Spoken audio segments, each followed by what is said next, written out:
நாம் போடுற ஒரு ஓட்டு அது எவ்வளோ பெரிய விஷயம் தெரியுமா? ஒரு நாளில் இந்தியா ஒரு பிரதமரையே இழந்தது. 1999ஆம் ஆண்டு இந்திய அரசியல் ஒரு நிலையற்ற காலமாக இருந்தது. காரணம் கூட்டணி அரசியல். அன்றைய பிரதமர் அடல் பிகாரி வாஜ்பாய், பாஜக தலைமையிலான என்டிஏ கூட்டணி.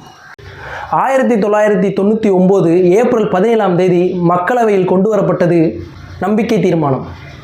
அதாவது இந்த அரசுக்கு பெரும்பான்மை இருக்குதா அப்படின்னு நிரூபிக்கிற நேரம் வந்துருச்சு. மக்களவை உறுப்பினர்கள் எண்ணிக்கை 545, பெரும்பான்மை 273. வாக்கெடுப்பு முடிவில் ஆதரவாக 272 வாக்குகள், எதிராக 273 வாக்குகள்.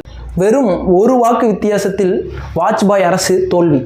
இந்த ஒரு வாக்கு வித்தியாசம் வர காரணம் ஏடிஎம்கே, அதாவது செல்வி ஜெயலலிதா தலைமையிலான கூட்டணி ஆதரவை வாபஸ் பெற்றது. கூட்டணி அரசியலில் ஒரு கட்சி விலகினாலே முழு அரசும் சரியும். அதன் பிறகு என்ன நடந்தது? வாஜ்பாய் பதவி விலகினார். நாடாளுமன்றம் கலைக்கப்பட்டது. 1999இல் மீண்டும் பொது தேர்தல். அதே வாஜ்பாய் மீண்டும் மக்களின் ஆதரவை பெற்று பிரதமர் ஆனார். இந்த சம்பவம் நமக்கு என்ன சொல்லுது? ஒரு வாக்கு அப்படின்றது ஒரு சாதாரண விஷயம் கிடையாது.